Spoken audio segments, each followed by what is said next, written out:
You have now arrived at Stadium and Gale. The snap, the kick, it's been blocked again! Oh my! It's been blocked again! He's going to heave one deep down the field. It's going to be to the goal line. It's going to be gone! It's a touchdown! And the Gators have won the game! Tyreak Sapp!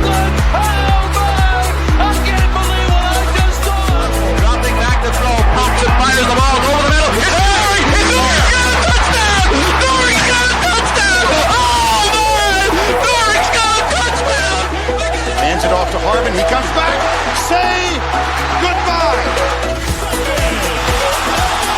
Ahmad Black, in his final game as a Gator, takes it all the way home and sends Urban out owner. You have now arrived at Stadium and Gale.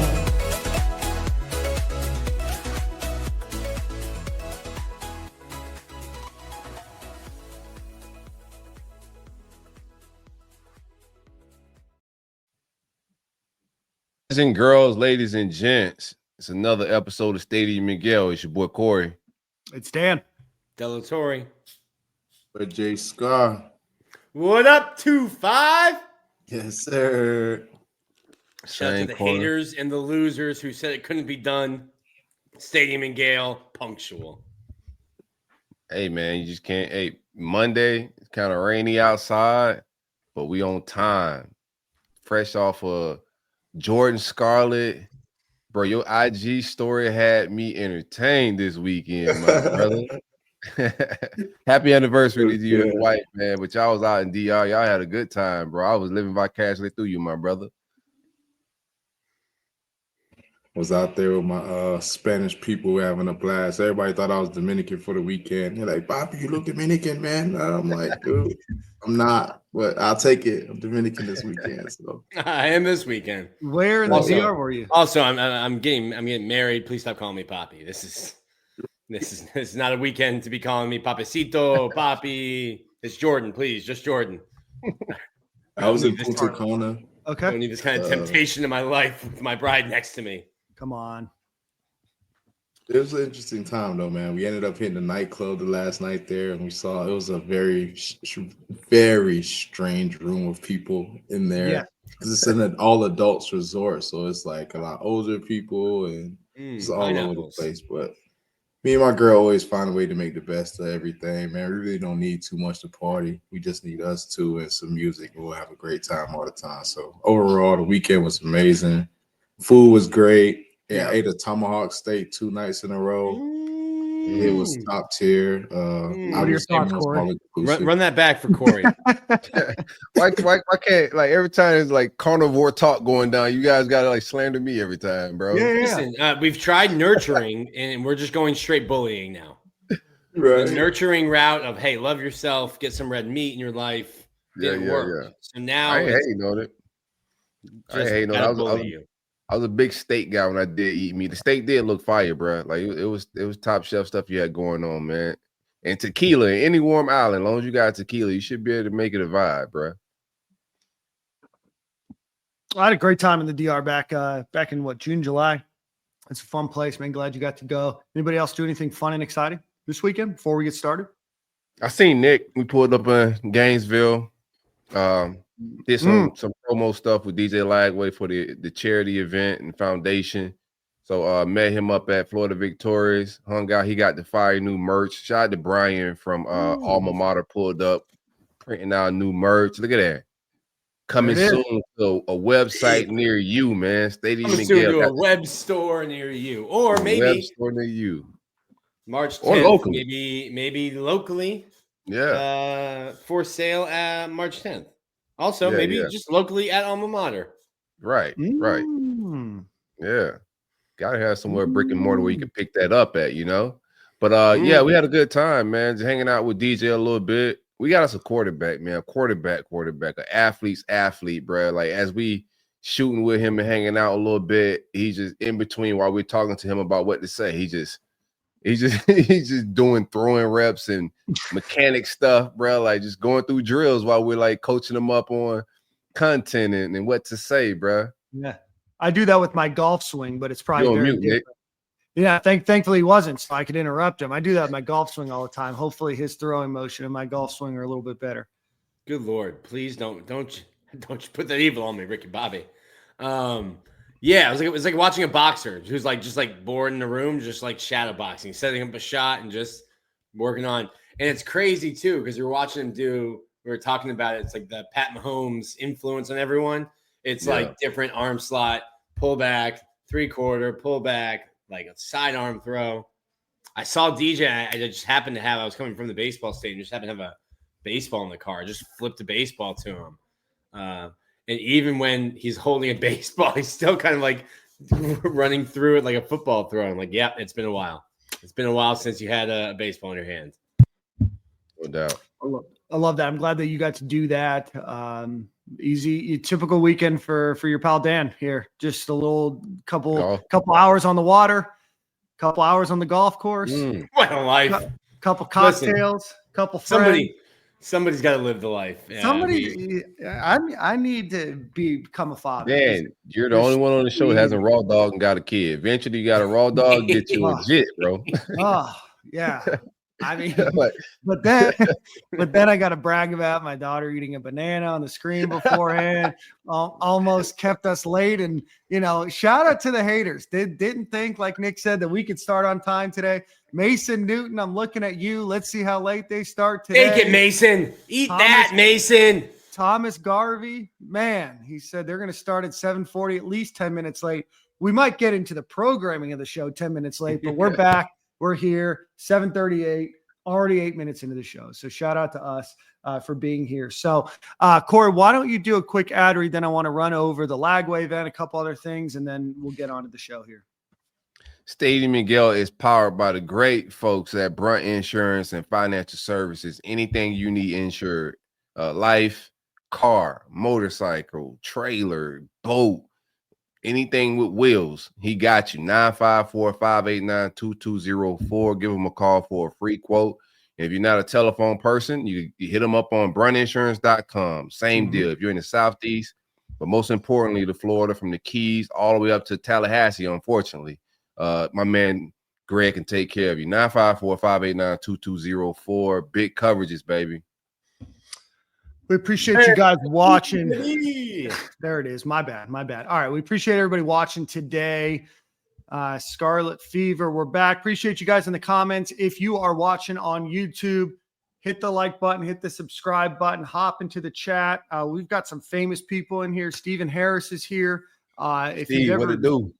If you've ever gone to Vail and you've seen that exquisite $30 million mansion that belongs to Harrison Sanchez, he's joining us today. But we appreciate everybody for watching each and every week. About 500 of you guys watching right now. So before we get into the show programming, do want to talk about the DJ Lagway event, which is coming up in just a couple of weeks. Corey, you want to do a quick rundown about what we've got going on at Spurrier's that day? March 10th, live show. Most importantly for the Stadium and Gale fans, we'll be hanging out with DJ, doing a 45-minute to an hour show about season and the charity, the vision of it, what he's trying to build there. But it should be live painting, live auctioning of memorabilia. Like Dan said, we're at Steve Spurrier's. It should start at 6 o'clock. Visit DJLagway2.com for tickets. They're flying off the shelf pretty fast. If you're interested in advertising, just hit up any of our DMs on this show right here. We'll be able to walk you through that process. But DJ Lagway, true freshman, I think is one of the first in the country, definitely at the University of Florida, to start a foundation of this nature, and he's doing it pretty big. So it should be a good time. Absolutely. Well, we're excited. We're going to host a live show there. Sit down with DJ Lagway for a long exclusive interview that we're going to be excited to share with you guys after. It's going to be produced and great video content that comes with that. So come hang out with us if you can. If you can't make the event, that's totally fine. You can watch the interview, but find a way to support DJ Lagway and his foundation. I think it's a really cool endeavor that he's doing and truly trying to put some real purpose behind his foundation. Not saying that others don't, but I think he's going to actually put some thought into his foundation here. So I also want to shout out another event that our boy 2-5 is doing. at Dorn's Liquor in Newberry, Florida on the 28th. So what is that, on Thursday? Friday. That is Friday. I actually learned to count. So on Friday from 5 to 8 p.m. in Newberry, Florida, our very own Jordan Scarlett is doing a Black History Month event with Victor George Spirits there. So 2-5, you want to tell us a little bit about that? Yeah, man, I think it's going to be a pretty cool event. It's kind of just a tasting, as well as I'm going to be doing some signing there as well. I'm going to bring some team apparel that I have for a couple of guys who come and grab some bottles. That's going to be more on a first come, first serve basis. And I'm trying to get the Super Bowl winner, Fred Johnson, to come be a little special guest, but that's to be announced and to be determined. But overall, man, I think it's going to be a great little show, great little event. And y'all just come out and show support, man. There's some great bourbon. He also has a vodka, flavored vodka is caramel, I believe, and just a regular vodka. And yeah, just come out, taste it. If you like it, buy it. If you don't, I really appreciate you for coming by and showing love regardless. So all in all, we got to blast that on socials, bro. Yeah, I'm blasting on my socials as well. What's the name of the liquor brand? The vodka is VG vodka, and bourbon is Fort Moose. Okay. Yeah, all a part of the Victor George Spirits Group. So go check out Jordan. We'll put some more information online about that when you after the show today or during the show today when we get a brief moment. So go visit him if you're in the Gainesville, Newberry, Alachua, Lake City, Ocala, any of those areas. Maybe Steenhatchee, drive over, go visit our boy 2-5, go hang out. Steenhatchee. Yeah, beautiful Steenhatchee. It's where I go scalloping every year. Nick Corey's going to come one of these times. Hey, promise him. I know it's been 8 years. And sunscreen on your back when you go scalloping. Yeah, absolutely. They've been pump faking me about this scalloping for years, man. I thought the hurricane blew it away, to be honest with you. It's still out there. Yeah, I think it hurt Steenhatchee really bad. No, it did hurt Steenhatchee really bad. Donated money for their recovery. But not my uncle's house. My uncle's house was one of those houses that just built on NBA writers thought that Dwayne Wade had an elite pump fake. They've never seen Dan invite you to scalloping. Only does. His uncle's house is like Harrison's house, so it's like my uncle listens to the pod. Shout out to my uncle David. Shout out to David. Go hang out with him. My mom, my dad, my aunt. Uncle David. A fun little activity. Bring some culture to Steenhatchee. Uncle David's compound was hurricane resistant. Yeah, it was supposed to not be, but thankfully. But anyway, all right, let's get into the show. We've got Tyreak Sapp, the Gator sack leader of that year, joining the show in 15 or so minutes here.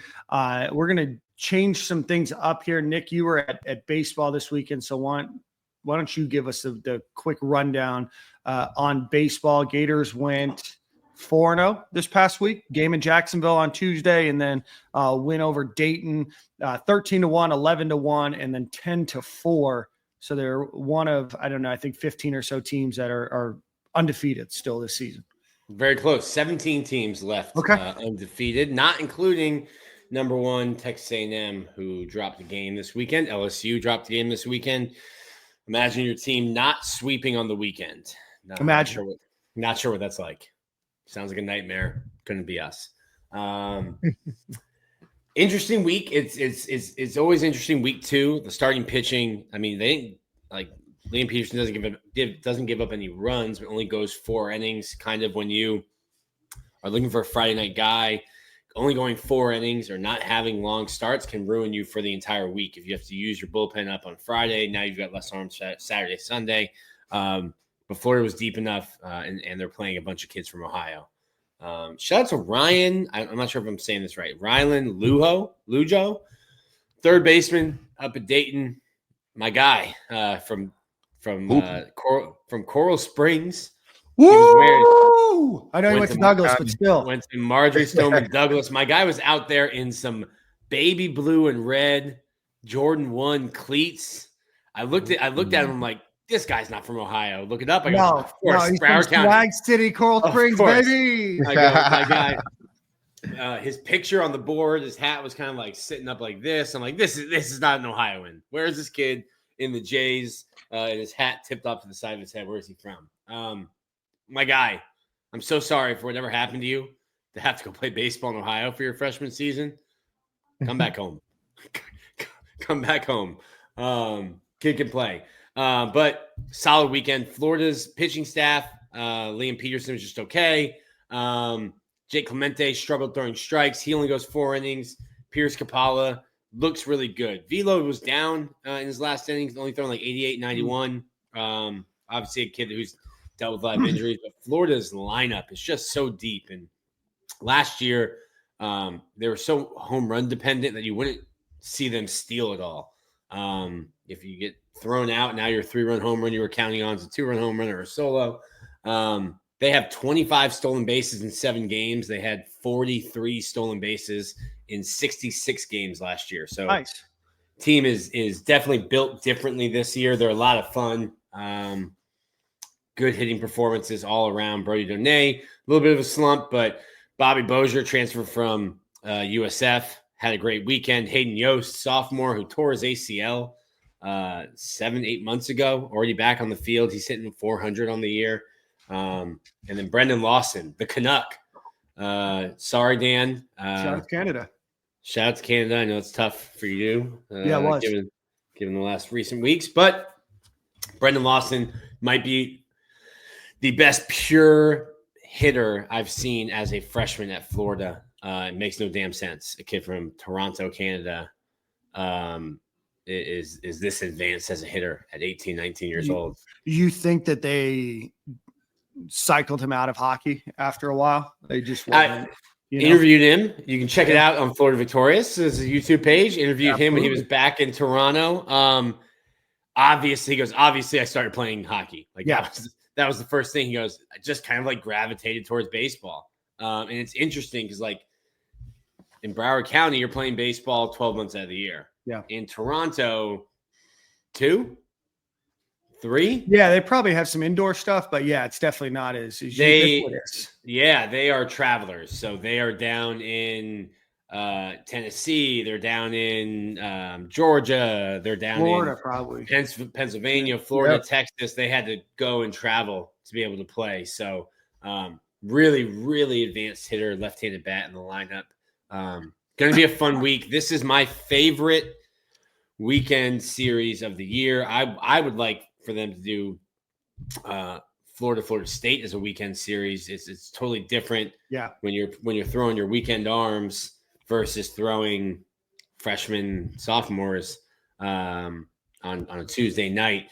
I love Florida Miami. I think Miami's right fielder dreads this trip every year. The legend. Knowing that I might be there, won't be there this time. Going to be in Boston. The legend of Dan Thompson. The chirps that ring through Condren to this day. Yeah. Haunt Miami's outfield. You have to leave a mark, an indelible mark. And I feel I did that. I've been to one baseball game at Condren, and that was how I'll be remembered. I am going to go to more, but you have to leave your mark. Real quick question about baseball. Do you think we played a little small ball this weekend? Can we live off the bats, or is it good to get those reps in and kind of it was a strategy thing, or do we have to play small ball this week? It's interesting. They don't have to. They can hit like Ty Evans. Blake Sear doesn't have one yet, but Ty Evans, Blake Sear, Bobby Bozier, Kyle Jones, Colby Shelton, Brendan Lawson. If the wind's not blowing in all weekend, he might have 4 home runs on the season already. You've got 6 guys I just listed off there who can all hit double-digit home runs. I think the difference is last year, I don't know, listen, obviously Jack Caglione, he just hit a 425-foot bomb in the Cactus League for the Royals.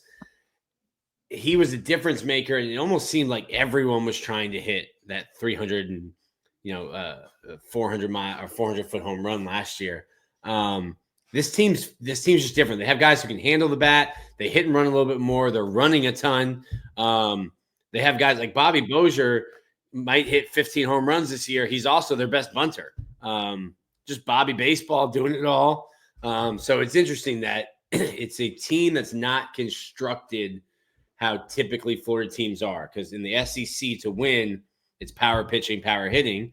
But like last year, Florida gets swept by Missouri. They lose 3 straight 1-run games, and they hit 14 balls to the warning track that just got hung up in some crazy wind that's coming in. When you go to Omaha, the stadium, it's a bigger park, which once they change the baseballs, you start getting more home runs. But if the wind is blowing in, you might as well be playing like at the Polo Grounds. Like it's hard to hit a baseball out of there. So I've seen Florida Florida last year, if the wind's blowing in, probably walks off against Texas A&M in game 1, and we're talking about a whole different series where their pitching is saved.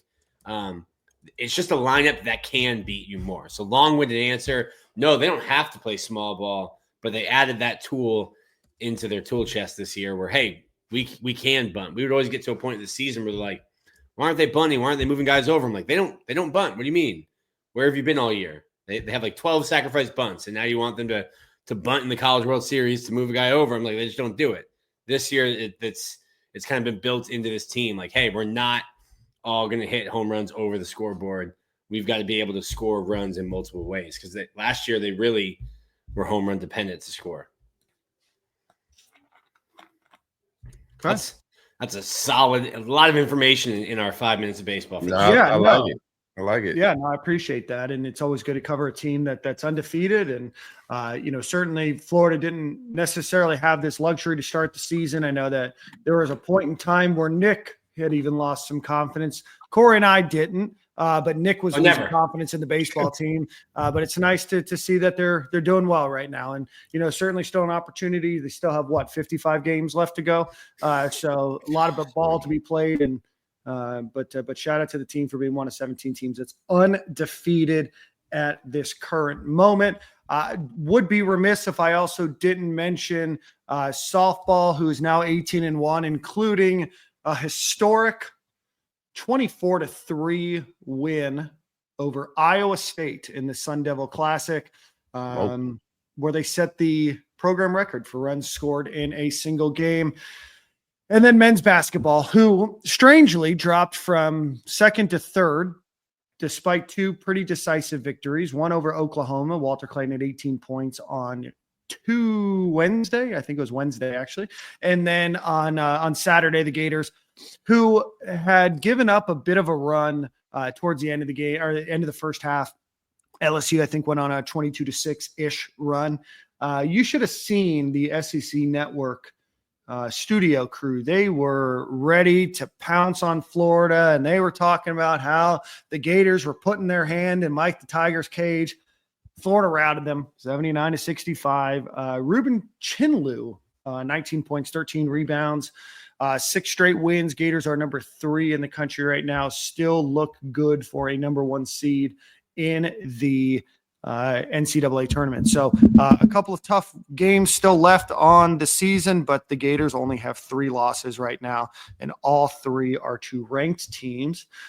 So shout out to the men's basketball program. I was hoping we get to talk about the women's basketball program, but they had a nice little victory, or a nice little halftime lead against Tennessee, but ended up losing that one. So, and I wrote this in my notes before the show. I want to give a special shout out to Ian Gilligan, who's on the golf team, who is number 2 in the PGA Tour University rankings right now, the top point getter for the season, not the national champion, just the top point getter, gets his tour card to play on the PGA Tour. So good luck to Ian Gilligan, and congrats to all the Gators spring sports, which are just dominating across the board right now. So any final thoughts on basketball, baseball? Jordan, any thoughts on golf? None at all, to be honest. No, basketball team just fun to watch, bro. Shout out to them guys that are having a good time. The chemistry's flowing. They just setting themselves up to make a run. In the team, like, just, you know how it is, Jordan, in the locker rooms, man. Like, when the vibes are good, the chemistry's flowing. They trolling together. You know, they out there messing with Mike the Tiger. That post goes viral. Walt's a villain. Walt is a villain. Just disturbing Mike the Tiger late at night by playing Mike Jones. Who? Absolute villain. Look at the camera, Mike. Look at the camera. Don't look away. Basketball team should be in pretty good shape, though, man. I think my biggest concern was just watching from the outside, and obviously I'm not a huge basketball fan overall, but just overall, I just feel like we just need to stay healthy. I think if we stay healthy, I think we can go on a nice run. We got amazing big men who can really rebound the ball well and keep us in the game. So I think as long as we stay healthy, man, and we got enough depth, I felt confident from watching a couple games where we had some guys out to where we could still make some plays and get some good wins. But overall, I just would like to see our best guys out there when it is crunch time. Yeah.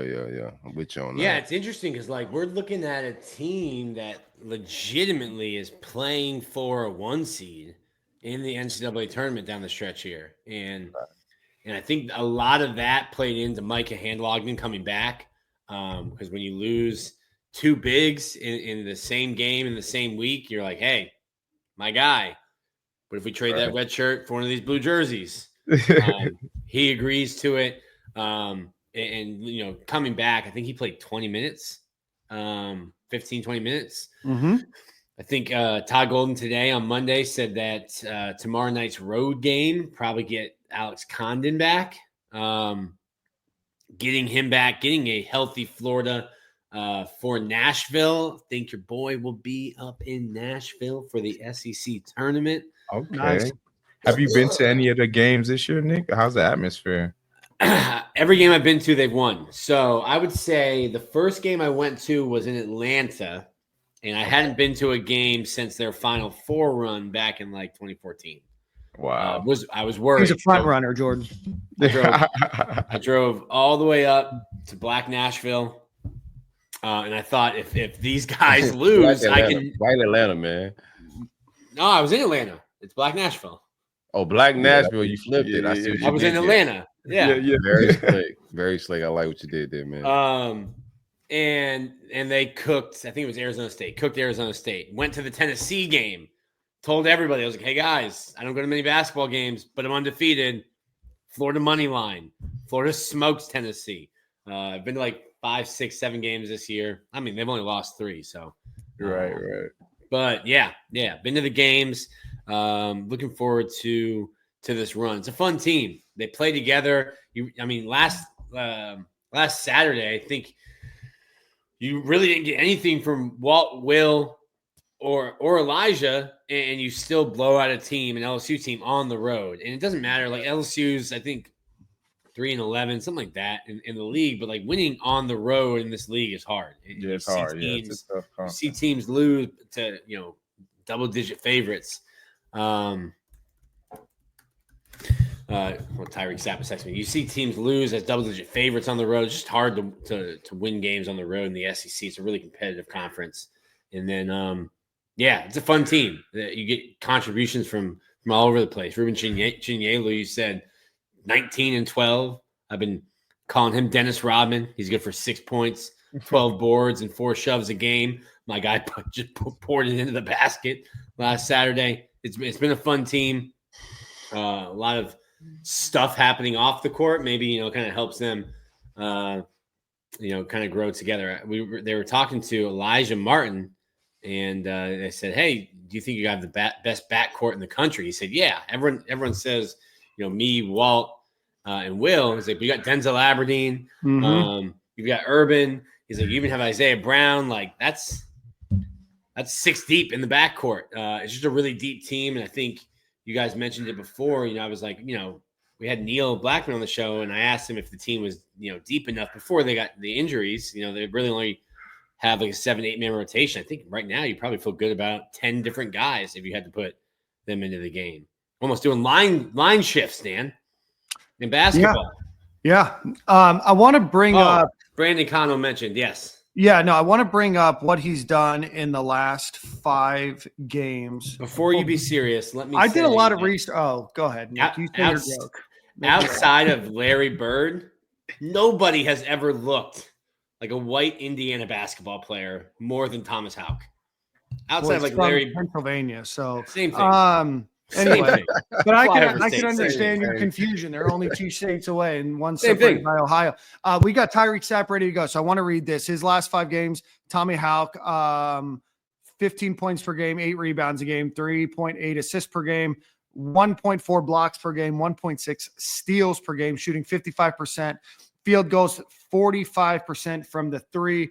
Absolutely elite moves by Thomas Hawk from, notably, Pennsylvania. Not even the western side of Pennsylvania. It's absolutely nuts. He just says stuff, Corey, not thinking that anybody else has access to the internet. While we rate our, if it's not Philadelphia, Pennsylvania is essentially the Midwest.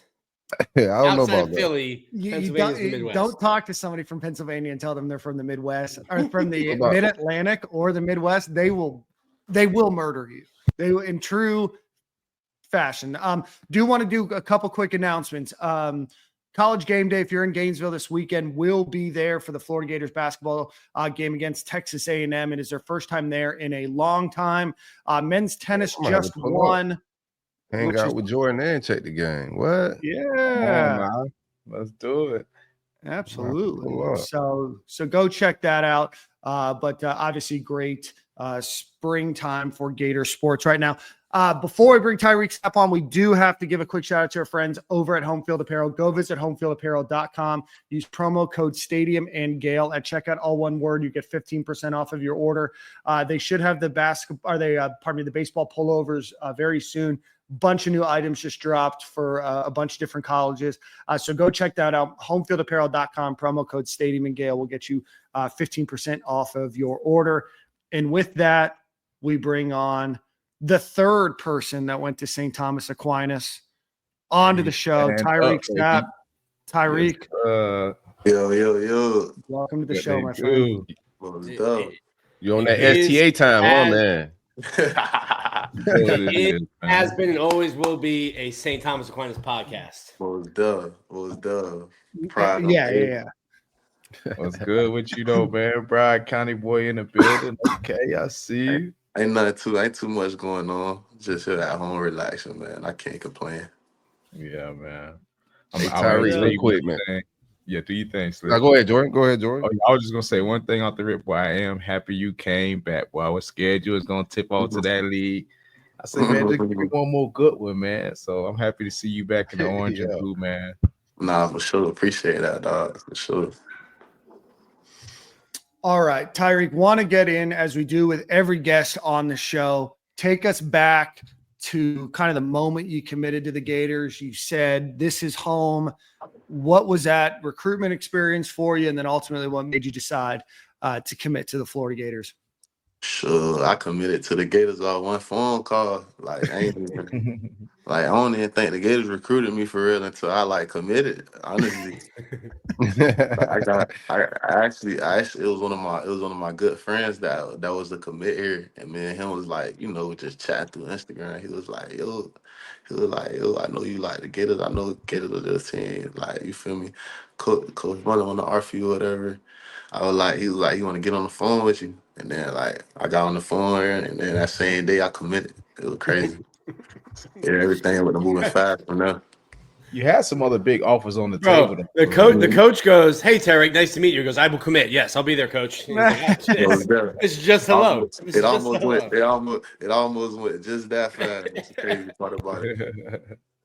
But Tyreak, you had some friends, and obviously you grew up in Florida. You knew about the Gators and everything else. But you're being, like Jordan said, you're being recruited by a lot of big schools. What made Florida so enticing to you as a player coming out of St. Thomas?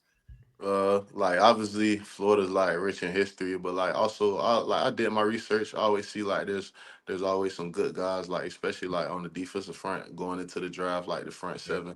So I figured Florida was a good place to go play defense at, just because that rich tradition of players playing on defense and dudes taking pride in it. And I know it's a lot of dudes who've been drafted from here very highly in the draft, that play my position. So that was one of the big things. Awesome. Is there a St. Thomas or is there a Gator presence at St. Thomas? Alumni wise? Yeah, Jordan or Nick Delatorre, these guys on here blowing you up. Matter of fact, yeah, and no, because while I was in high school, who went to STA who played for the Gators? We had one person, Trey Grimes. And but he didn't even he didn't even start his college career at UF. He was at O State at first. Right. A long time ago. So that was probably about the only person I was linked in with the Gators. But I know a few South Florida guys like that played at UF that I was close with. Right. Probably We need more South Florida guys on the roster. Broward connection. Yeah, it was definitely. What was it like? I think you you played hand in the ground at St. Thomas, and then I think you've gotten a nose tackle rep at Florida. I do a little bit of everything, honestly. Like I'm like one of those players that like I just tell coach to line me up somewhere and I'm gonna just play football. That's what real, baby. We ball players around here. Just play football, dog. I ain't questioning nothing. I'm finna go out there and make some hay wherever you put me at. So it's always been interesting to me because you've played outside, you've played inside tackle. Some players might be like, hey man, I'm trying to get to the league. Put me in a spot so I can study this, I can develop, I can do this. Put me on the outside on third down so I can go get sacks. It's never seemed like you've had that mentality. It's just like, listen, you want me to play football? Cool. Safety? I don't tell me what side of the field to cover. I'll work on my back pedal. I gotta pedal. do so I can get it done. It's all about at the end of the day, it's all about how well you can get a job done. So I think of like you can do your job very well, that you can go out there and play pretty much as long as you can do it at a high level. What goes into that though, film wise, watching wise, like because your responsibility playing outside versus playing inside, your gap protections, your responsibilities are different. How much studying do you have to do to be able to slide around the line like that? Not to say not to minimize it, but it's not much, but it's still a lot at the same time because I still got to look at if you're playing up front, regardless, you still got to look at blocking concepts, blocking schemes, the way teams zone blocks. A lot of teams like to run a variety of things, especially like in the SEC, where the run game pretty much determines which team is going to win or not. So a lot of teams mix it up. So you got to kind of, especially like playing on the edge, you got to kind of be strategic about what you're doing out there because a lot of teams run a lot of funky stuff. So you got to kind of adjust. You got to take some time. You got to watch film, and then you got to be able to play football slow and then do it fast. So then it all becomes muscle memory. So it is a lot. It's a lot that plays into it. And then just rather than just going out there and making plays, it's a lot that going into it, making a play. Tyreak, I want to follow up. Do you think playing a bunch of different positions on the defensive line has helped you master your craft now? Oh, yeah, for sure. It gave me a lot of dexterity, like crazy dexterity, because transitioning from inside to outside, like, shoot, I was going against bigger dudes on the interior. Not saying that I still don't, but like, even on third down, but like I was going against bigger dudes on the interior, especially in the run game, like having to still be stout, and then going on the outside where tackles a little bit lighter, and I got a little bit more space to work with. I think that like helped me out a lot because with my frame, I'm very quick and powerful, so I take advantage of that. I use that to my advantage. Like I know what's my advantage, and I use it to the fullest. I don't know if you play the college football video game much. But buddy, I don't know if it's your cousin, your brother, somebody at EA. I simulated a season and Tyreak Sapp won the Heisman with 14 sacks. I remember I simmed the season and then like I'm like just like doing it for a story and I'm like Tyreak Sapp won the Heisman, like a defensive lineman won the Heisman. Yeah, so they like you outside and you get after the quarterback online. Got to. I know for me, go ahead. Getting back to my decision with making my decision at Florida, a lot of it for me was just keeping my family close to home and me being able to go home if need be. That's Thanksgiving time coming, I want some people's home cooked meal. So was that a big factor for you? Like, how often do you go back home and stuff like that? Not later in my career. I go back home less often, but I still do pop back home. My family comes here, but it definitely is. It definitely is a good convenience. Like me only being like my home rather than being from another state. Rather, I'm 4 hours away, so and we got a lot of guys on the team who live a lot closer than me. So like I understand like the importance it is like having like being able to have your family close, being close to home. It's never a bad thing. So. Right, buddy said 4 hours. You're driving like a Georgia Bulldog if you're making that drive in 4 hours. No, Nick, it's about 4 hours. Nah, I mean, I drove quick 4 hours. 4 hours. 4 hours. My door. If you drive, I feel like if you drive to Miami, then it would be like 5, maybe 6. Yeah. Nah, it's 4 to my door. It's 4 I'm to in his Palm door, and he Beach, lives in bro. It's Palm about- Beach. Listen, Yeah, I live in Palm Beach. It's 4 to my door. Stop ragging on the guys about 4 hours. he's driving safe. He's driving safe. I think we're getting caught up in the minutia here, Nick. Oh man. Yeah. He got an NIL card, Nick. He's not driving anything. He got RT at the end of his car, probably. Real quick, Tyreak. What like pregame? Like you one of my favorite guys to watch is pregame wise, man. I'm a football guy, bro. You black out sometimes, right? What's that mindset? Like, what are you tapping into, bro? Is it, players have different sources, but what are you tapping into when you get emotional pregame wise? Sure. A lot of players got like different motivation and everything, but the boys always ask me like, "Dang, Sapp, why you always get like that? Like, you be like crying, like you be real emotional." I be like, "Bro, I'm emotional for y'all. Like, I know it's a lot of pressure on me. Like, I'm literally like this for y'all. I don't want to let y'all boys down. That's like one of my worst fears. Obviously, my family out here, I got a whole lot of people. I got a standard I got a standard to uphold to a lot of people, and a lot of people that mean a lot to me, including y'all. So I take that very serious. So obviously I'm gonna get emotional. I'm gonna get to the point where I feel like I gotta not protect, but go out there and go hunt and go eat for my family, and then being able to not go overboard and be able to be calm and go out there and play football and have fun. Because obviously you can't go into a game over emotional, or it's gonna start to pour everywhere and it's gonna have a negative effect. So it's a happy medium I find. But that's what I always tell them. But I'm like, man, it's for y'all, bro. Like, I ain't trying to let y'all down. I'm trying to I want y'all to trust me. Like, when you put me out there, I want you to know, like, I want to be one of them guys. Like, it's always a guy out there on the field. When you be out there with him, you be like, boy, I love being out there with him. He's gonna go out there and get it. So I just like being one of those guys. Somebody you can go to war with. Yeah, 94 is one of the 11 on the field. I feel good about being on the field. Mm-hmm. The Black Latimer from the program, bro. Yeah.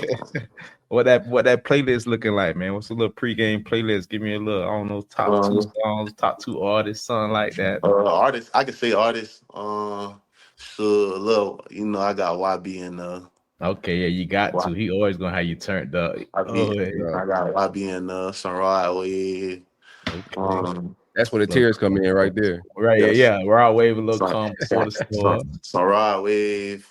I got I got any drill music in there? I got a few drills. Okay. we are regulating our emotions here. That's We've how I got drill. go. We're going from Pop Smoke in the morning, and down to Rod Wave.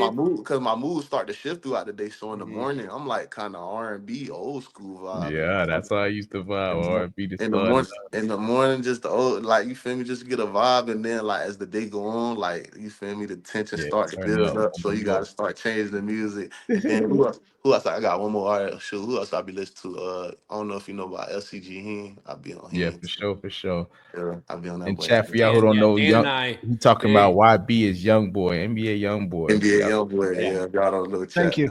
We got a cultured chat, bro. They know who YB is, man. I mean, look at the two faces at the top here on the right. Of course, we know everyone that you just said. Absolutely. Yeah, I mean that's my plan. I mean, you must have looked at my Spotify right before you came on.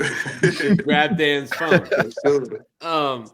Talking about that, as the day goes through. So fans, writers, we like noon games because we get our night. We can go do what we want at night. Yeah. The vibe at night in the swamp, Tom Petty hits different. But what's it like for a player? Because that night game, you're stuck in the hotel. You're just waiting. What's a best kickoff time for Tyreak Sapp? No.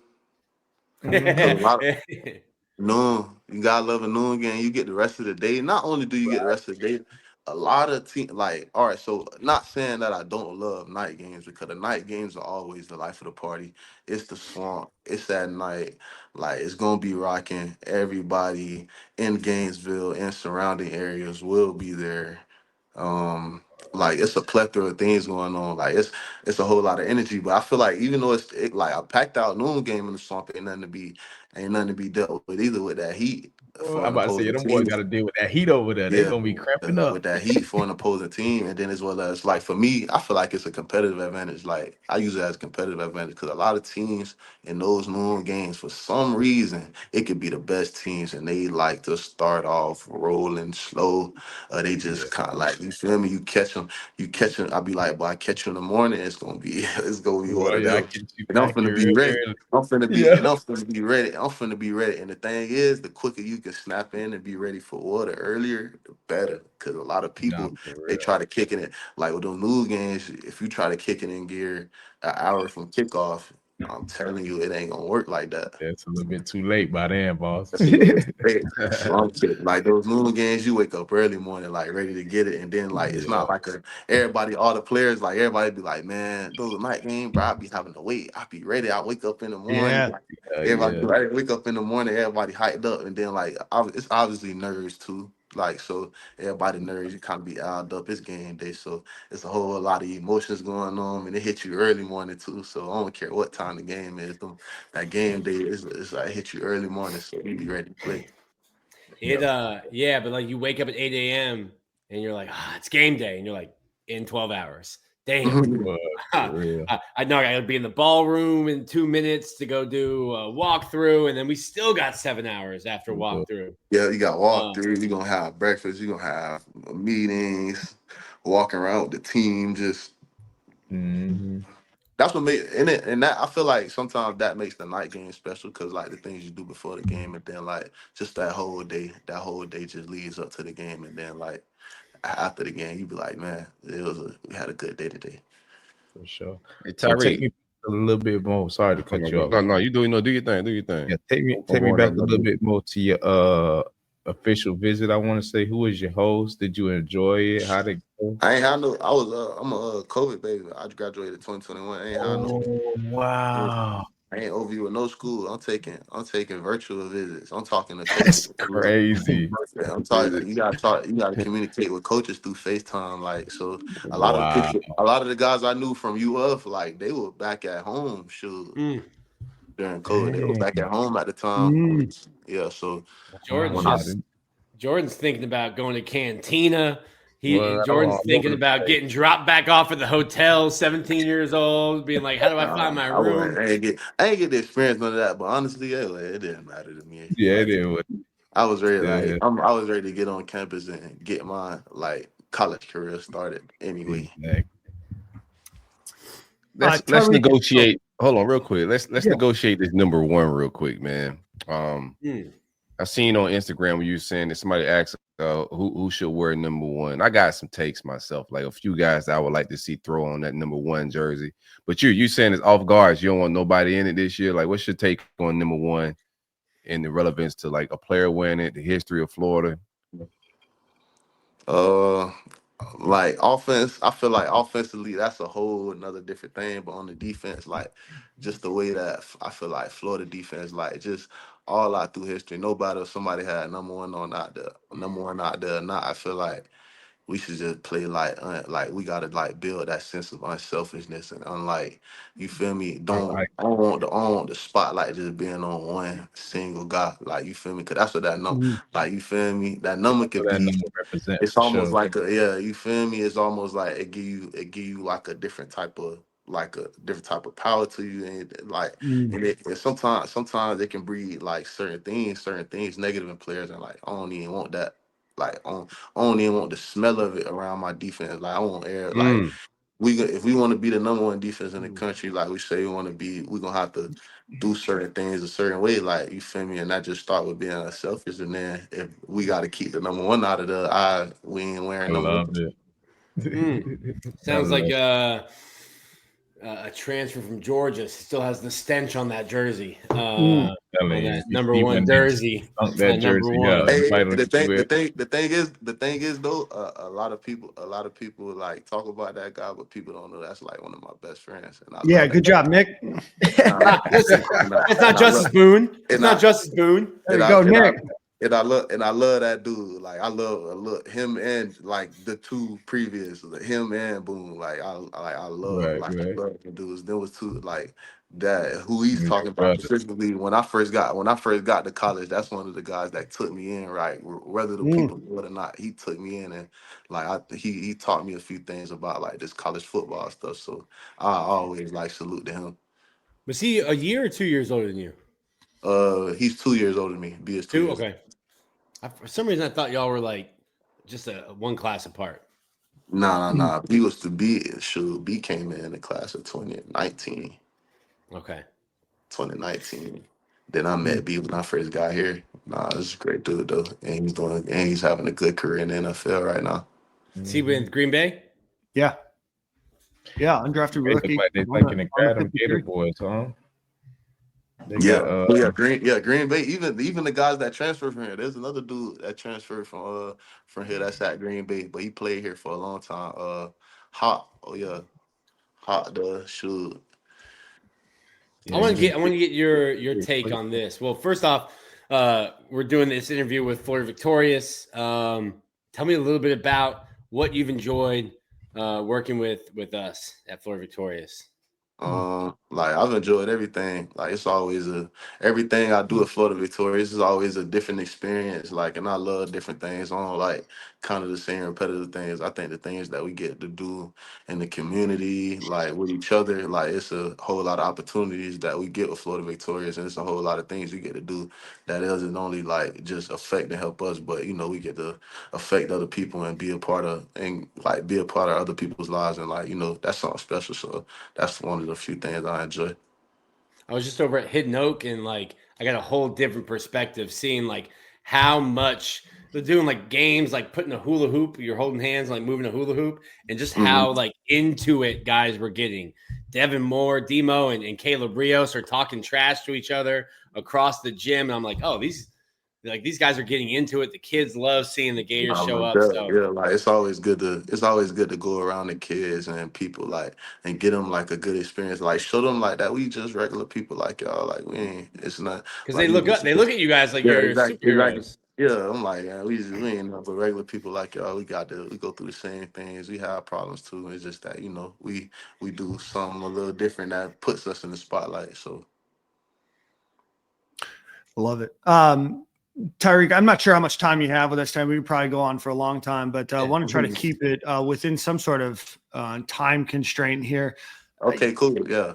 This would just let us know. Just throw up like a peace sign when you're like, all right, last question. All right. You really had a breakout year this year. You led the Gators in sacks this season. What was the change for you that really made you stand out this year? And what was the changes on defense that really especially I guess probably after that or at that UCF game and then beyond, you guys seemed to turn a different switch in the defense and getting to the quarterback and, starting to wreak some havoc on defense?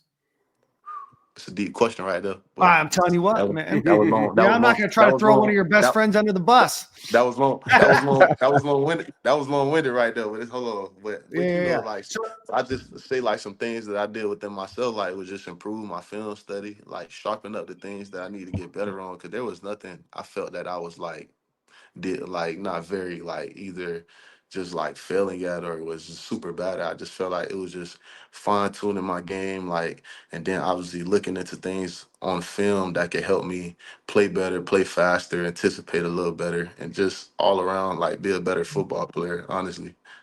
So those just are some of the things I did, and then obviously the work I doing all season, just try to improve, sharpen my tools, and just correct the things that I need to get better at, and then obviously sharpen the tools that I already have, and that's what I feel like I did, and I just took that and put it into the field and put it in practice, and then what you seen was what you was just the work that I put in, but then the shift in the defense mid-season. I feel like we had the same mentality throughout the year. Like the mentality was there, but we just had to do the things during the week and do the things during during those times. So we had to either do walkthroughs, like just understand the game where we got young guys that got to mature. And then after that, and then we just got sick and tired of being sick and tired, honestly.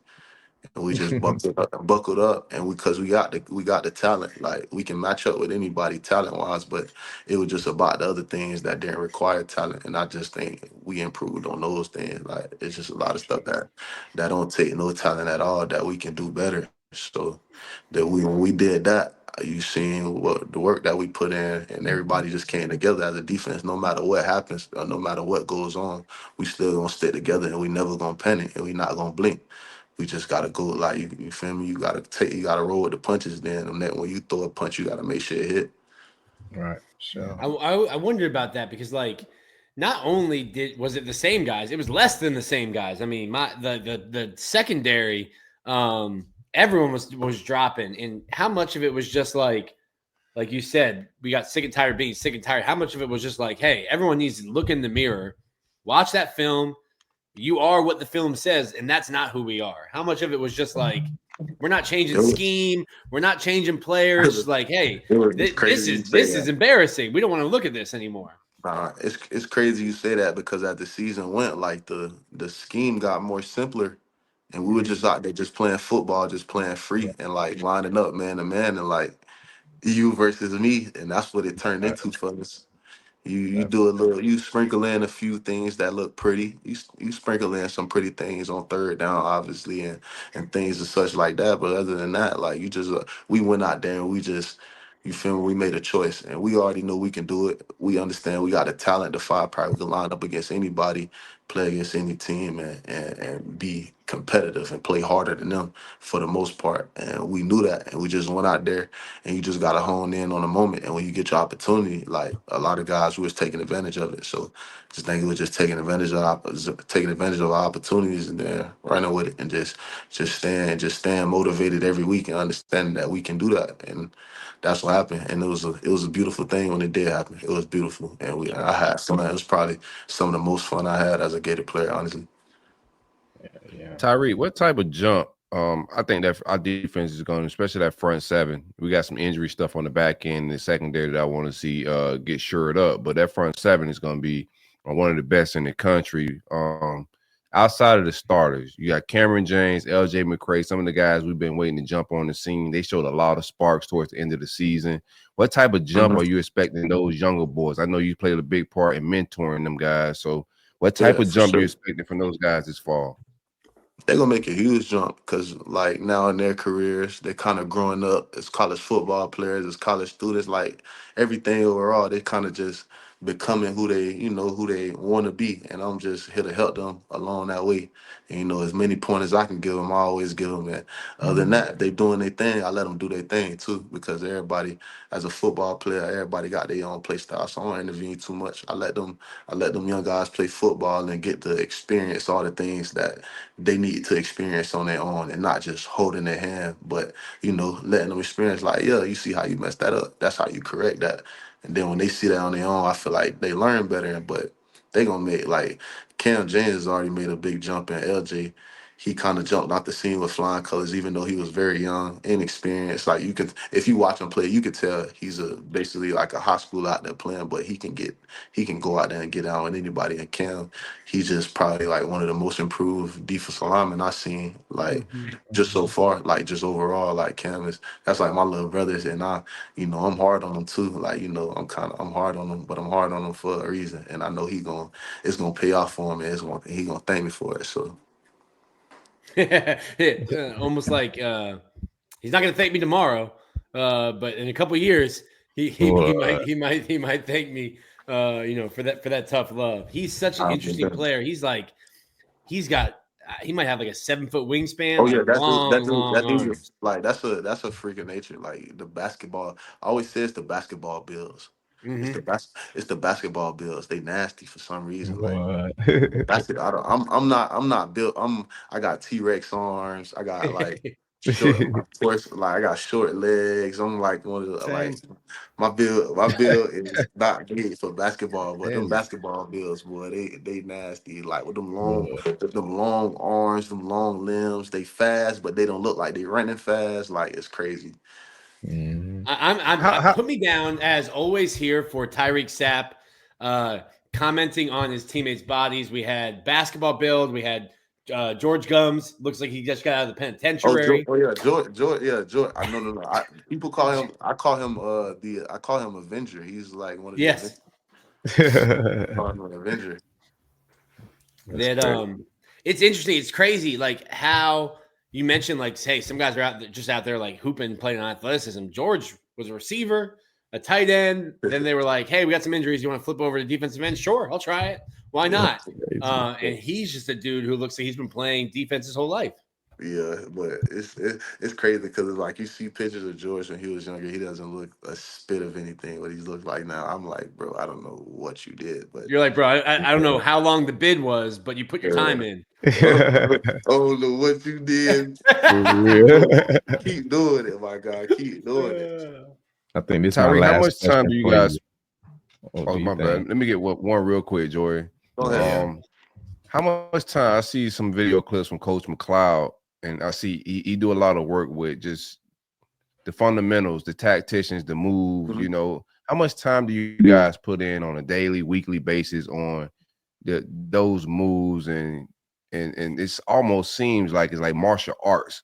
Some of the stuff, the drills and stuff he put together, bro. It's wild. Yeah, how much time do you guys put into that?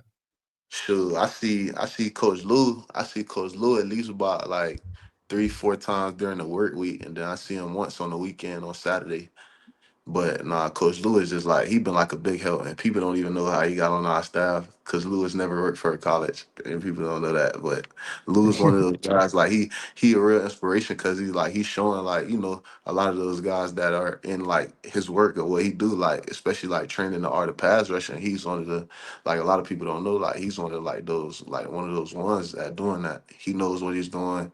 He always has a plan, and like he always just, even though like he's teaching us moves, he always like do it how you need to do it for it to work. It's not like, oh, do it exactly like this. Like do it how you need to do it for it to work, because everybody rush is different, and he understands that. And not a lot of trainers, not a lot of coaches understand that players got their own play style and their own rush style. So he sees that, and I spend a whole lot of time with Lou on and off the field. Like so, Coach Lou is he plays a big part into my game, even during the season. Like after practice, we always doing like some little stuff just to tweak up things. I'll be like, hey, I felt like I ain't feel good at doing this today, or I got a look that was like this, and he always willing to come out and be like, and give me the look and tell me how to combat against it. Speaking of coaches, I want to ask you about Gerald Chapman. Obviously, he comes, on board last year.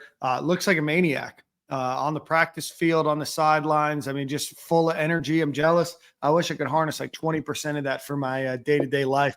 What was his impact for you this year or for this past season? A lot of people don't know Coach Chapman is not even my coach. Oh, very good. Mike P is your coach. Anyway, yeah. Well, listen, it doesn't matter. It doesn't matter where you are on the practice field. You will hear Coach Chapman. You could for sure, but you could be at the golf course and be like, "What the hell is he yelling at?" It's crazy you say that, but Coach Chapman not even my position coach, but I spend a whole lot of time with Coach Chapman. Like while we doing certain special team drills, and Coach Mike P, we ain't doing Indy. I'm going over there with an interior lineman. I'm doing Indy with them. I'm doing drill with them, man. Like Coach Chat, like me and him kind of like see the game the same type of like the same way. So like me and him get along real good. I'm always popping into the interior D lineman meeting room, sitting down, chopping it up. Me and Coach talk ball. So like Coach Chapman, he's been that's probably like one of the best additions like of coaches like that we've had here. Like he's a great help. Like so like Coach Chapman is like one of those dudes. He knows what he's talking about, and like he demands like effort. He demands you to be your best. So, well, let me ask you a follow-up question. And sorry, as I should have prepared better for the show and known that Mike P was your coach. More film, Dan. More film. Yeah. I got to get back in the film room. Mike P, we've had a lot of players on the show. We haven't had a lot of folks that are coached by Mike P. Obviously, Mike P played at the University of Florida. He's been here, for the last 3 seasons. But what's his coaching style like? What's he like as a person and a coach? And just talk to us a little bit about Mike P. Coach Mike P, that's a great dude. That's like probably one of my favorite shoe, probably like one of my favorite coaches on the staff, like Mike P. Mike P, one of those coaches, like he gonna always push you to be the best, and he'll never like. He always got like a standard. He always got like he got this thing written down in the room. Like he was like I don't got rules, I got expectations. Like he don't like he not one of those coaches that's gonna like he not finna try to make you play hard. Like that gotta be in you. He don't coach. He say he don't coach effort. He don't coach nothing that requires you to go out there and like go do what you gotta do. Like he gonna coach you up on football. He a real football coach. That's one thing I can say. Like from him, like his experience from playing the league, it kind of helps because he doesn't like overcoach certain things and make things overly complicated because he's been in our position. So he knows how to tell us certain things like, all right, so we get it. He doesn't like, oh, you gotta drop back in the buzz. You gotta sit here and look here. He be like, nah, man, just drop back in the buzz, look inside. Nobody there, go play football. Like Right. like, and it's simple, and it's crazy. I say it like that because it's really simple like that, and it's like other than that, like everything else, like you already know how to do that. Like you just tell us, shoot, the technique, fundamentals. That's all they're gonna take. You go out there and do the things I tell you, because you are like I always take his word because you play in the league. And he be like, man, everything he done taught me like so far, shoot, it worked. Like other than just me using my natural ability, like the techniques, everything, it works. So like. You get to a certain point where, like, hey, everyone's got that talent level. Mhm. What do you do technique wise? One thing I wanted to ask Tyreek always, when I told him me and my wife were pregnant, always asked how she was doing, always asked how the girl was doing. What a guy. You have a daughter. Yeah. How did having a child kind of change your why or change the way you worked, change the way you looked at life and the way you looked at football? Man, that's a deep one. But I think like having a daughter, like obviously it makes you mature quicker, but like it gave me it opened my eyes to like everything is not about me, and like I feel like having a daughter, like it showed me like how selfish I was like before. I had a kid. Like it show you how selfish you'd be like, man. I was super selfish because everything's about you, and all your energy is focused towards you and working towards yourself and not no one else. But now that everything I do is a reflection of her and everything that she's gonna be about and what people gonna look at her and see her as. So I always take pride in that. And obviously, pride in being a dad and like she's always like that's my motivation every day. I don't care rain, sleet, snow, however I'm feeling like. I'm gonna make sure she's fine, and that's why I can always just go do what I do with a smile on my face, regardless of how I'm feeling. I know she's gonna be fine, so that's all I be thinking about her rather than myself. So How Yeah, we cool trying to are get Dan to go those? raw to get some kids too, bro. Dan, we got 4 girl dads here, and then Dan's just selfishly going golfing. He's out on the boat. He's doing his single come on now. man thing. But Yeah, Tyreek man. almost made me shed whatever my version of a thug tear would be telling that story. You know what I mean? That was a very moving comment, you know, and if I was close, I think that would put me over the edge. But until then, golf on Saturdays, boating on Sundays. guys at the club Saturday night. It's really cool to see, and I think I'm sure it's special to you now, but I think you'll look back on the pictures you have, seeing your little girl run around. She's got her headphones on because the swamp's loud, but seeing her run around the field, hanging out with daddy after games. I know you want to win, but I'm sure getting to see her run around with her even after a loss, win, lose, draw, and to see her and hang out with her on the field. Yeah, it's always the best. It's always good to see your family after the game. Like that's probably one of the best parts. It's hard too after a loss because you feel like you let them down. It's hard to look like it's almost like dang man, I let y'all down. They always there to back you up and be like everything gonna be fine. They And that's still like gonna love you. yeah, they gonna love you regardless. So regardless of win, lose, or draw, they gonna love me. And that's how I keep going and I just stay motivated, do what I gotta do. That's real, man. I love that. No doubt. Tyreek, I want to ask you, there's a question from the crowd here. What recruit that just came onto campus or what freshman are you most hyped about? VB3. Okay. VB3. little bruh. That You boy can't some just shit. drop. You can't just drop a name. There's got to be a reason. That Be a boy some shit. dog. What you That boy something serious. That boy worked That's that. so That boy work ethic out of this world. I'm telling Like you. literally, like his work ethic is otherworldly. Like it's sickening. Like it make your stomach sick. How hard he Oh, works. y'all get me hype, boy. Hey, hey, It make listen, your man. he works so hard it make your stomach hurt. You be like, Jesus Mm, Christ. You tell him, hey man, go home. You're making the rest of us feel bad. Yeah. It's all Go right. home. He'll mess you up because he's just so mature with it. He's so humble, so you won't even know. He one of them guys you might think he's sweet. All right, go out there and line up in front of him. What? You'll look at you'll his find stat. out. You'll look at his stature. You'll look at his stature too. He not big at all. He not big. I call him squirrel. I be like squirrel. But you getting it today, boy. Little squirrel. He what's interesting, he told me, so we had him come into the office and he did like a little Q&A with our members, and we're just talking to him. He was like, bro, I thought like I worked hard. He goes, and then I saw like Nashon. I saw Nay working out, and I'm like, dude, I need to work harder. So it's almost like that freshman mentality of being like, I was the big when you come in, you're the big man on campus in high school, and you come in now you're a bunch of big men on campus here. But it's interesting to see that you mentioned how hard he works, and he told me when I first got here, I looked at Nashon and I'm like, oh, I got work to do. No, for sure. Like it's like I feel like as a young guy, it's always gonna be like that. Cause even for me, it was like that. Like working out every day, and then like you ain't got too much to work about. Only thing you focus on, like as far as football, is working way up on the depth chart and earning respect. So the best way to earn your respect is go out and work. And then every day just show up, and that's the best way to earn your respect. So those guys trying to just earn their respect, and I respect that. So, but it'll be good to see them like in spring ball and see like what everybody actually can do in some pass. But that's one of the hardest workers, though. Lil VP3. Oh yeah. Who's the funniest guy on the team? Funniest, sure. I ain't even that funny. I'm probably the funniest guy on the team. We got I know you the biggest clown over there. I already know we got too many characters though. Like you would like if it was a UF TV show, yeah, hey man. We would be laughing. We'll have a whole lot of people watching, a lot of views. It feels I need to talk to Billy. We might have to do like a Florida Victorious reality TV show inside the locker room. It'd be nah, I don't think inside locker room. Might need to be pay-per-view. You don't want to go in there.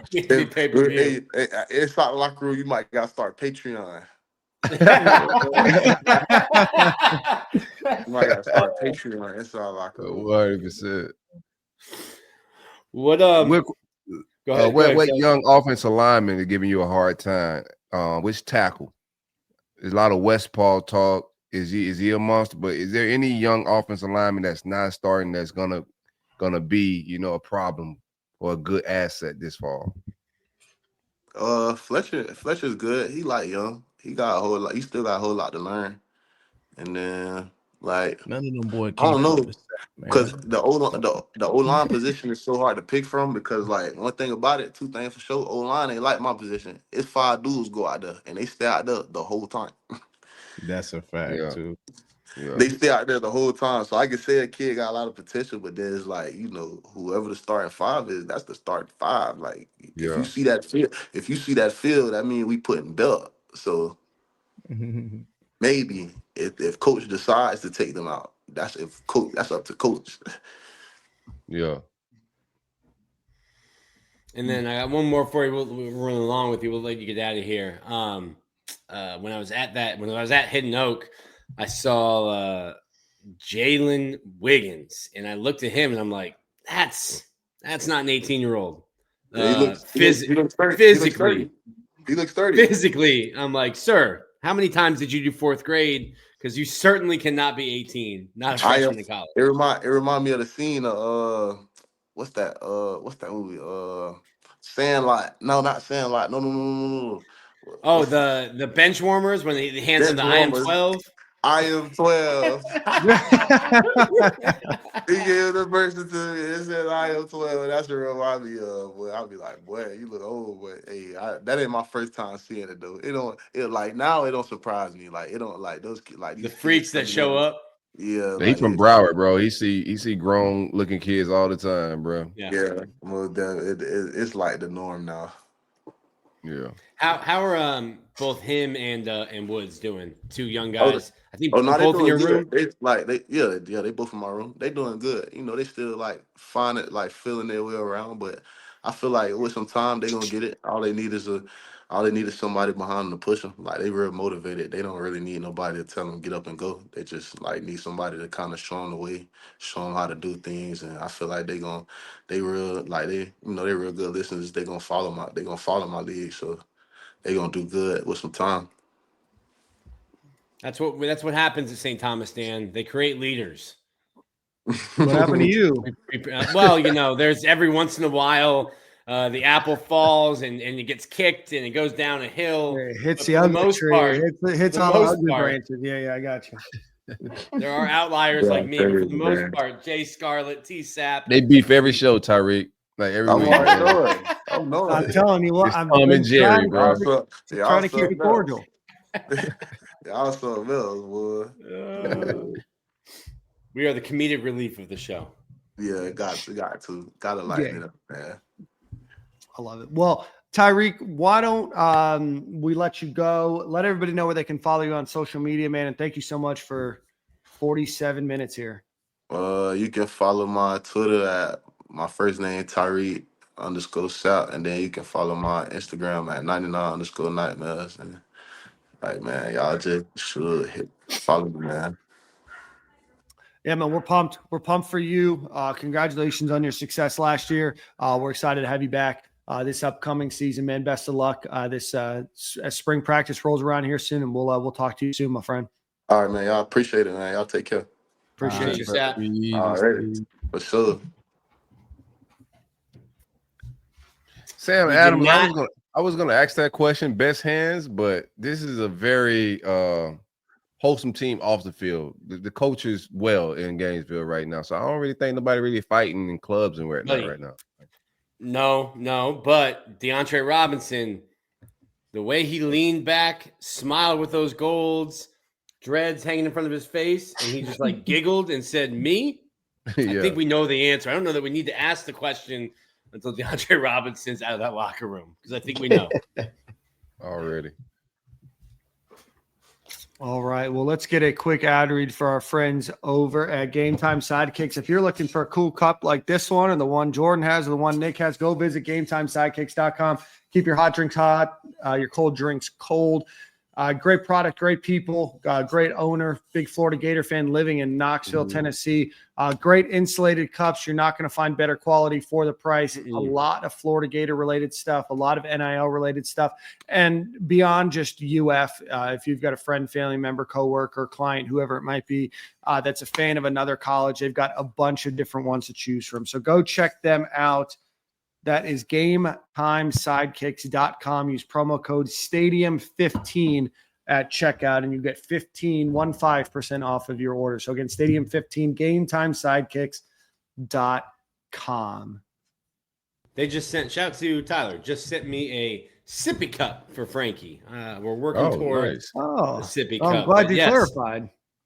They've got, not for me, but they've got your toddler child needs with little sippy cups. So she will be rocking that soon. Yeah, if they could keep the hot drinks hot and the cold drinks cold and the sippy cups, then they on to something new. Right? I like the way. All right, let's get into football. We are entering a new phase here for football. So we are just a couple of weeks away from the start of spring practice. What is, and I'm just throwing this question at you guys, so if you aren't ready, feel free to defer. What position group are you most looking forward to watching? Edge for me, brother. Right. Okay.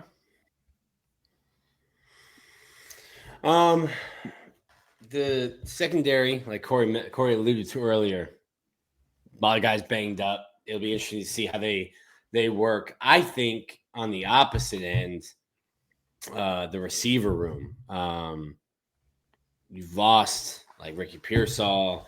You've lost some guys, but the last two signing classes, super impressive. I want to see Dallas Wilson, Nashawn Montgomery, VB3. Who am I missing off? I'm missing the fourth from this class.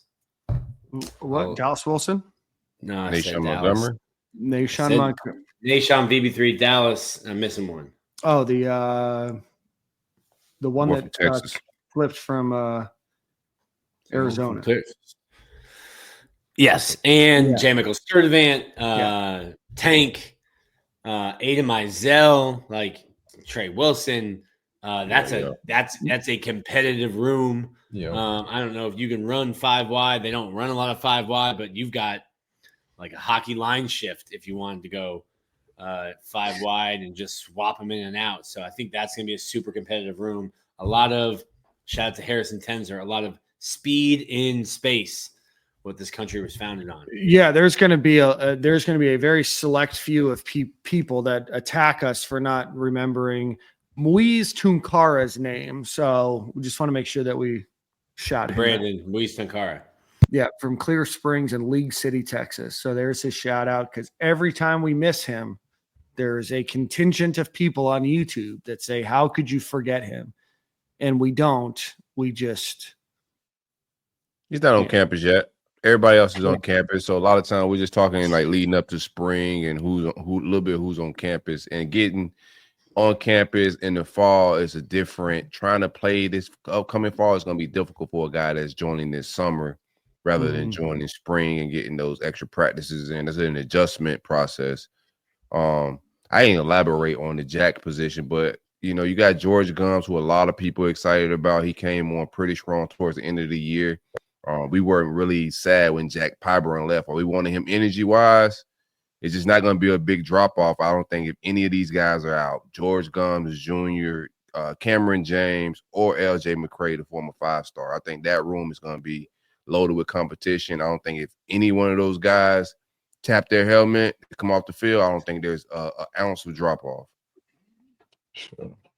No, yeah, I think I'm gonna go with my heart's always with the running backs. I'm interested to see what that's gonna be, but I'm definitely excited to see what this receiver room is gonna be like. I feel like we're loaded up with talent. Got DJ coming back on the second year. Obviously, I'm hoping to see improvement. I feel like, how can you not improve? Obviously, he got some big shoes to fill in. Like, he had a pretty good freshman year, but I look to see some improvement in him and building some chemistry with his receivers. So just interested to see how the offense is as a whole, but I'm back and forth between running backs and receivers on how we're going to look. Yeah, no, I'm probably most watching the linebacker group. I think that you've got a lot of talent in that room. You're going to be replacing Shamar James.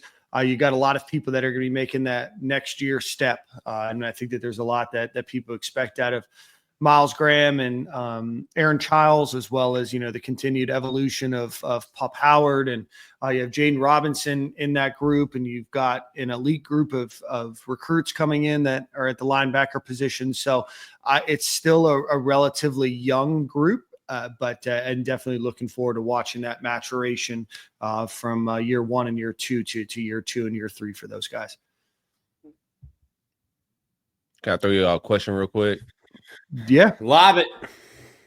What do you guys think about the 14-team probable format for the playoffs? It's interesting because the SEC, kind of reading between the lines, even before they made the playoff, Greg Sankey, and really, we call it a Power 4, but like it's 2. It's the Big Ten and it's the SEC. And Greg Sankey, not even reading between the lines, was like, why would we do 16? Like, how many guaranteed are we going to get in? Why would we agree to that? Like, we're getting in right now at 4. We're getting in. We're getting an entire national championship game. That's just our conference. Why are we trying to let more people in? Like, what's the benefit us? So it'll be interesting to me if they go to 14. Hey, obviously the SC conference champion, but like I was asking people like, hey, would you rather a home playoff game at the Swamp, or Florida wins the SEC? And people are like, you're crazy. And I'm like, I'm just thinking like that would be dope to watch a home game, but that's one less game. You know, Texas was talking about like, hey, we played 14 games last year or 2 years ago, 15. That's part of the reason why we're not doing a spring game. We played so many games. Getting a week off, not having to go to Atlanta to bust your head against one of the other best teams in the country on a random weekend, getting that weekend off and then getting a home game. So it'll be interesting to see if they go to 16. I think the SEC and the Big Ten will have assurances that like, hey, we're getting 6. Like you guys can have fun of your 10, but like we're getting guaranteed 3, and we might even sneak in 4 or 5. Right, definitely. Yeah, I don't know. You know, I guess we'll see when it gets announced. I think that Nick kind of hit the nail on the head there. You know, I know that obviously they want to have a national championship from that conference, but obviously there's a lot of money to be made by just being in there in general. I don't necessarily think adding 2 teams is going to – I know that they're asking for some guarantees, but I think that the way that the playoffs set up right now, there's probably already some unofficial guarantees out of that group about how many teams will make it. I'm a little worried down about the amount of games that we're now adding to college kids' schedules. And I know that you can say, oh, well, these kids are getting paid and, you know, now you're getting paid like a professional, but it's like not all of them. And it's not most of them are getting paid that kind of money. And a lot of these guys are, you know, you just never know what kind of injuries you might have and everything else. But you have a 12-game season. Then you have your championship game. You're at 13 games, and now you're adding, you know, 4 to 5 more games before the end of the season. I mean, 18 games it's still a lot of games for most kids that will not go professional in college football. Yeah, that's one of my takes is with that for sure. The wear and tear. That's the biggest concern with it. But outside of that, the way if they go to that many teams, when you talk about competing for championships on a regular basis, absolutely at 14, 16 teams, the University of Florida should be in that mix annually. Sure. So that just changes what that looks like. You know, being able to compete isn't, and I think you just get more teams involved in postseason play. I think college football and the people that are making these decisions want to bring back the bowl season because it died off. And this past bowl season was probably 100%. One of the better ones in the last like decade or so, right? It's been a terrible product. So I think they're trying to bring the life back to the postseason. There's a lot of money to be made with the branding of the companies that put their brands on the bowl game. So they want to keep that alive and make it lucrative for those brands as well. But I get that part, but I'm with Dan as far as the wear and tear. But absolutely, we should be competing for championships annually or in the playoffs annually. At 14, 16 teams, we should be there. Yeah, definitely. Well, it's interesting. So you mentioned that the bowl games, like a little peek behind the curtain, and across the country, guys are now, when they're doing their NIL contracts, they're like putting in like opt-out clauses. Like, hey, I can opt out of the bowl game. Like, I don't have to play the bowl game to get payment. Right. So like you're talking about getting bowl games back. You've created something that I don't care about the Pinstripes Bowl. I'm going to watch it. I'm going to watch it because I'm a sicko and I will watch all of bowl season, but I don't care about the Pinstripe Bowl. It's 3 hours where I get to throw a little money on Hard Rock Bets. I get to watch the game, but like, what's that game mean? That game doesn't mean anything. Nothing. Well, you got a kid now, so just watching meaningless bowl games is gonna start dying down a little bit, my brother. Damn it. It's Christmas time, holiday season. You know, the wife want to go out and get some eggnog, like all that. Just watching the Pinstripe Bowl is going. Them days she's gonna find something for you to do, brother. Yes. You better She's gonna find out how to clip this. Wait, you said you don't care about watching this game, so we will be going Christmas caroling. Yeah, I'll cut that from the show, Corey. No thanks. I'll get that cut from the show. Well, yeah, man, I do overall think it's going to be a long year for those kids, especially for the guys who plan to go to the league that following year. Like, just realizing how long of a year that is for them. They end up playing 17, 18 games if you have all those games. And then, like, you got to go and get for combine prep. And then at the combine prep, you got to go to actually do the combine, and you come back for pro day. Then you get thrown in the rookie mini camp. Like, you literally just had the longest year of your life, like times 2 once you had that many games on top of it. So for the guys who actually have aspirations to go play at the next level and really a chance to do so, I feel like it's kind of doing them a disservice as well, because their body's going to be more beaten up going into that combine room to do all the medical stuff. So obviously football is football. You can get hurt on any given play. You can get hurt in practice. It really don't matter. But just the more reps you get at it, is the higher chances you have of being hurt. That's just how the way it goes. Yeah. Already. Yeah, want to give a special shout out to those that are going to the NFL Combine. Let's see. We got Elijah Badger, Jeremy Crawshaw, Brendan Crenshaw-Dixon, Shim DK, Cam Jackson, Shamar James, Montrell Johnson, Jason Marshall, and Graham Mertz. Any surprises out of that list for you guys? No, I love that. I love that Graham Mertz got the invite. Yeah, I was just about to say that. I would have liked to have seen him get the Senior Bowl invite. Obviously, he can't play. Graham won't be able to participate a ton. He is, but who does ananymore, Nick? Who even participates in the combine anymore? Opting out. I feel like if they know the top 5, they ain't doing nothing. Yeah. They but like I tell any guy, any player that talks to me about going to the Senior Bowl, I tell them, like, yes, your practice is important, but when you go and meet in like a hotel meeting room with Cleveland, LA, San Francisco, New York, Miami, those meetings where they're picking your brain are more important. You're a senior.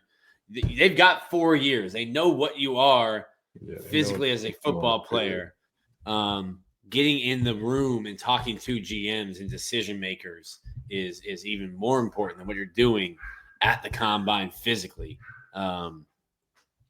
So I would like to see Graham get that opportunity in Mobile, but great to see him up at Indy.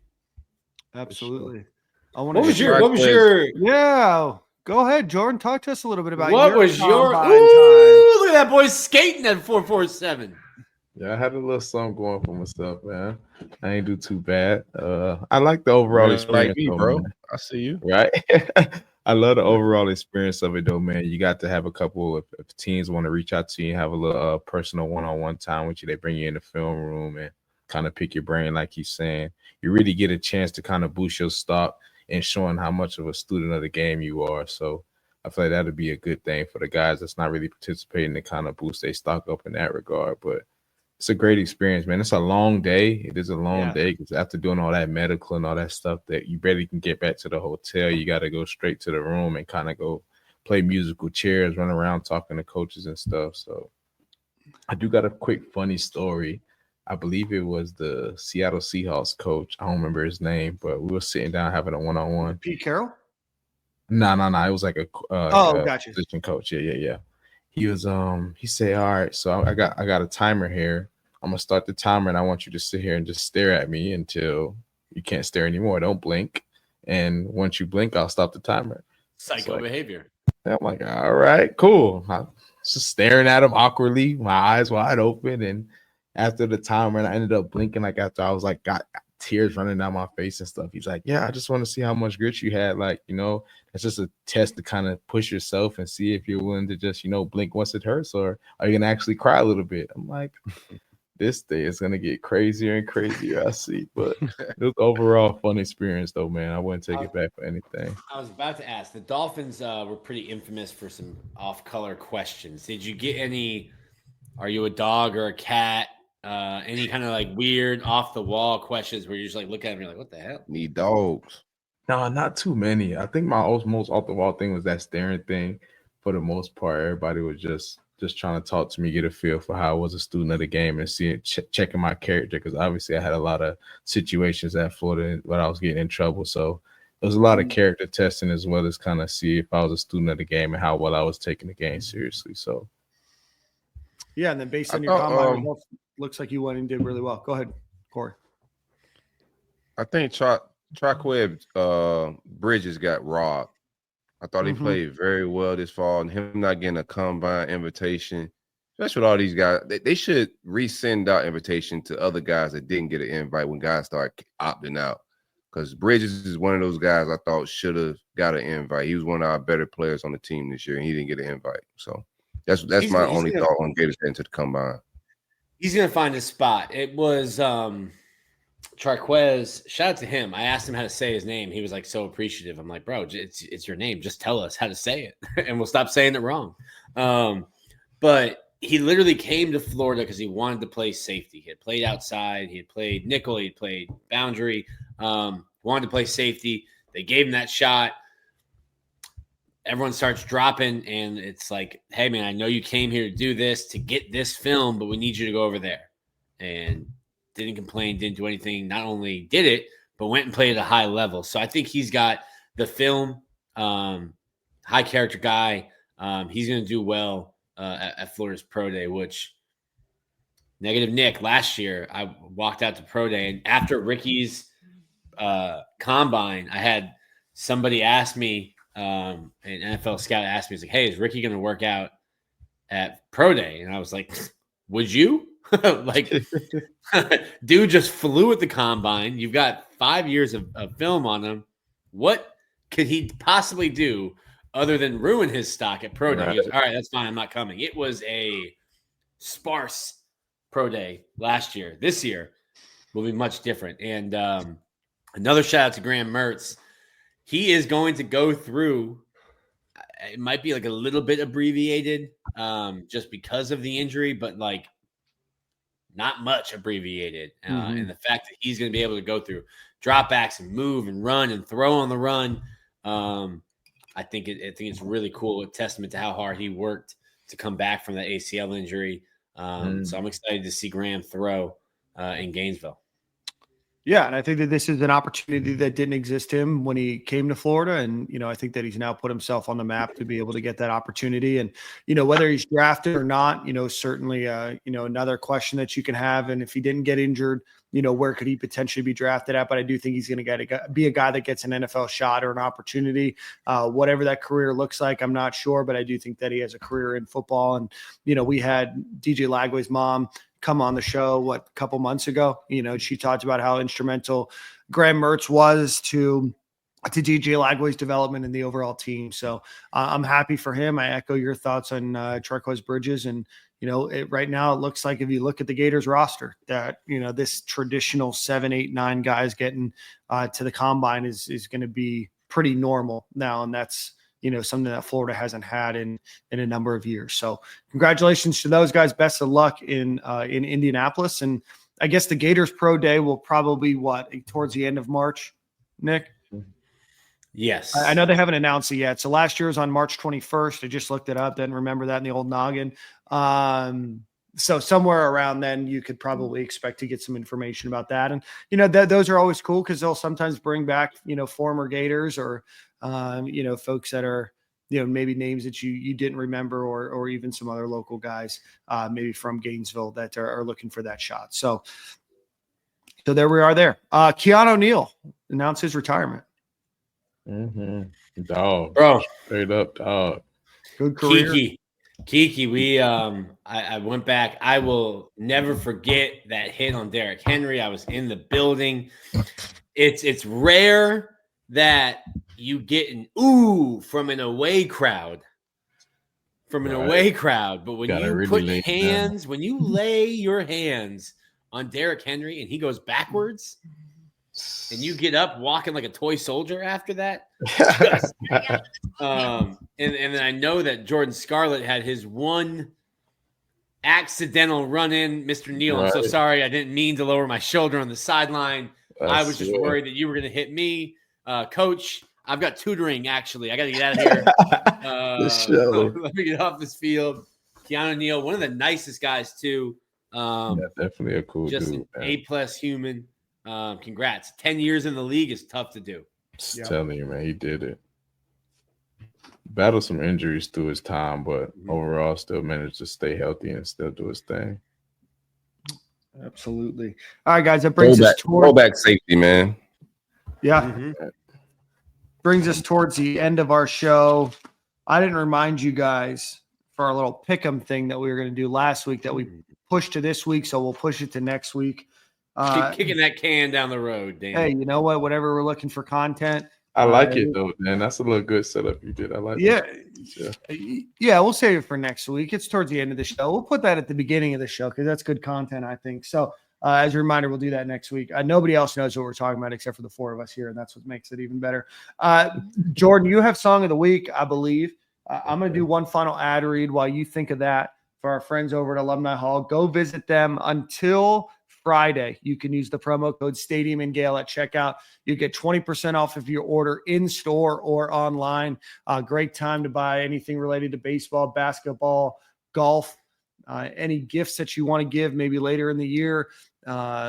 Send us any gifts that you want. AlumniHall.com, promo code Stadium and Gale, 20% off. We only run this special maybe twice a year. So this is a great time, great opportunity to take 20% off of your order. So again, AlumniHall.com, promo code Stadium and Gale. And the other sponsors, Brent Insurance, we appreciate you, Greg. Home Field Apparel, promo code Stadium and Gale. And Game Time Sidekicks, promo code Stadium15. Jordan, what do you got, brother? Oh, y'all know I like to keep y'all boys hip and up to date, so I'm gonna go with Central C. Just dropped a new album not too long ago. Oh yeah. Him and 21 Savage have a song called GBP. I think that's short for Great British Pound, maybe. Oh, 21. But them two together, they on a nice track, man. Go check it out. Central C, 21 Savage, GBP. I forget. And Jordan, I want to. 21 Savage is British. From the bottom of my heart, I want to thank you very much for clarifying who Tyreak Sapp was talking about.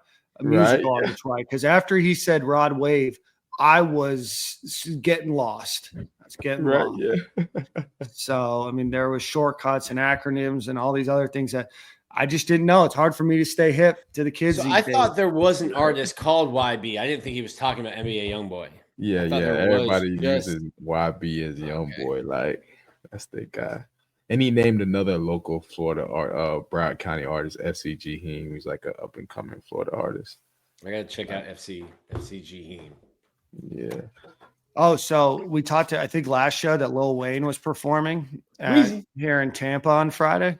Man, and then I think I told you guys about the story about how I saw him and Fabulous at the O'Connell Center when I was in college, and he was like an hour and a half late.